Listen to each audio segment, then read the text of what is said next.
നമസ്കാരം. ഞാൻ സുകുമാരി. ഇന്ന് മിഥുനം രാശി ലഗ്നമായി ജനിക്കുന്നവരുടെ പ്രത്യേകതകളാണ് പറയുന്നത്. മിഥുനം രാശിയുടെ അധിപൻ ബുധനാണ്. ഇവർ സൂത്രശാലികളും ആണ്. അധ്വാനശീലം, ശാന്തത, കുശലത തുടങ്ങിയവയാണ് മിഥുന ലഗ്നത്തിൽ ജനിച്ചവർക്ക് ഉണ്ടാകാനിടയുള്ള പ്രത്യേകതകൾ. ഇവർ ഉത്സാഹശീലരും എപ്പോഴും എന്തെങ്കിലും ചെയ്തുകൊണ്ടിരിക്കുന്ന സ്വഭാവവും ഒന്നിലധികം പ്രവർത്തനങ്ങളിൽ ഒരേ സമയം ഏർപ്പെടുന്ന രീതിയും ഉണ്ടാകും. പ്രതിബന്ധങ്ങൾ ഉണ്ടായാലും മനസ്സു മടിക്കുകയില്ല. പരാജയങ്ങൾ നേരിടേണ്ടി വന്നാലും ശരിയെന്ന് തോന്നുന്ന കാര്യങ്ങളിൽ ഉറച്ചു നിൽക്കും. തെറ്റുകൾ തിരുത്താനും പ്രവർത്തന രീതിയിൽ ആവശ്യമായ മാറ്റങ്ങൾ വരുത്താനും സന്നദ്ധത കാണിക്കും. സൗന്ദര്യവും ആരോഗ്യവും ഉണ്ടാകും.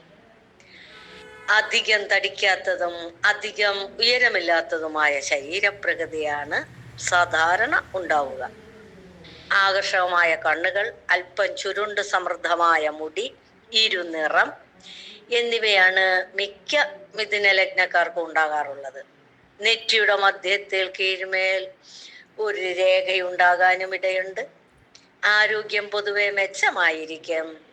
ആരോഗ്യകാര്യത്തിൽ അധികമൊന്നും ശ്രദ്ധിച്ചെന്നു വരികയില്ല. ആയുധങ്ങൾ കൈകാര്യം ചെയ്യുന്നതിലും വാദ്യോപകരണങ്ങൾ ഉപയോഗിക്കുന്നതിലും കഴിവ് നേടും. നൃത്തം, അഭിനയം, സംഗീതം തുടങ്ങിയവയിൽ വാസനയുണ്ടാകാം. കലകൾ ആസ്വദിക്കാൻ അസാധാരണമായ കഴിവ് കാണിക്കും. എല്ലാ വിഷയത്തെപ്പറ്റി സാമാന്യമായ അറിവ് നേടും. ശാസ്ത്ര വിഷയങ്ങളിൽ കൂടുതൽ താല്പര്യം കാണിക്കും. പക്ഷേ തുടർച്ചയായി എന്തെങ്കിലും പഠിക്കാൻ ക്ഷമ കാണിച്ചെന്ന് വരികയില്ല. പ്രത്യേക ശ്രദ്ധയോടും പൂർത്തിയാക്കണമെന്ന ഉദ്ദേശത്തോടു കൂടിയും ഏതെങ്കിലും കാര്യത്തിൽ ഏർപ്പെട്ടാൽ അതിൽ പൂർണ്ണ വിജയവും സിദ്ധിക്കും. പക്ഷെ അങ്ങനെ ഇടപെടുന്നത് വളരെ കുറച്ച് കാര്യങ്ങളിൽ മാത്രമായിരിക്കും. ദീർഘകാലം കൊണ്ട് ചെയ്തു തീർക്കേണ്ട കാര്യങ്ങളിൽ നിന്നും ഒഴിഞ്ഞും മാറും.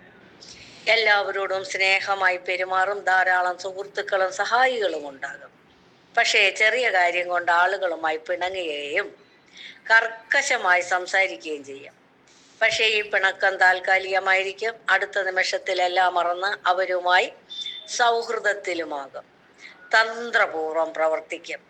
കാര്യസാധ്യത്തിന് ഏതടവ് പ്രയോഗിക്കും. എല്ലാവരോടും സന്തോഷമായി സംസാരിക്കുമെങ്കിലും വളരെ കുറച്ചു പേരോട് മാത്രമേ ആത്മാർത്ഥ സ്നേഹം കാണിച്ചെന്നു വരൂ. വിനോദങ്ങളിൽ താല്പര്യം കാണിക്കും. ലളിതമായി സംസാരിക്കും. യുക്തിയുക്തമായി ചിന്തിക്കുകയും ശരിയായ നിഗമനങ്ങളിൽ എത്തുകയും ചെയ്യും. മനസ്സിലെ സംഘർഷങ്ങൾ പുറത്ത് കാണിക്കാതിരിക്കാൻ പ്രത്യേകം ശ്രദ്ധിക്കും. പൊതുകാര്യങ്ങളിൽ താല്പര്യം കാണിക്കും. സാംസ്കാരിക രംഗത്തായിരിക്കും കൂടുതൽ പ്രവർത്തിക്കുക. വാക്കു പാലിക്കുകയും പണമിടപാടുകളിൽ കൃത്യത പാലിക്കുകയും ചെയ്യും. യാദൃച്ഛിക സംഭവങ്ങൾ മൂലം പല നേട്ടങ്ങളും ജീവിതത്തിൽ ഉണ്ടാകാം. സന്തുഷ്ടമായ കുടുംബജീവിതം നയിക്കും. സന്മനസ്സും സ്നേഹവുമുള്ള ജീവിത പങ്കാളിയെ ലഭിക്കും. ഇരുവരും ഒരേ വിധത്തിൽ ചിന്തിക്കുന്നവരായിരിക്കുകയില്ല എങ്കിലും പൊരുത്തപ്പെട്ടു പോകാനുള്ള പക്വതയും സംസ്കാരവും പ്രകടിപ്പിക്കും. മിഥുനൻ രാശിയിൽ ജനിച്ച സ്ത്രീകൾക്ക് കാര്യപ്രാപ്തിയും പ്രവർത്തനശേഷിയും കൂടുതലായിരിക്കും. ഉന്നത വിദ്യാഭ്യാസവും വിദ്യാപരമായ ജോലിയും ഉണ്ടാവാം. നന്ദി, നമസ്കാരം.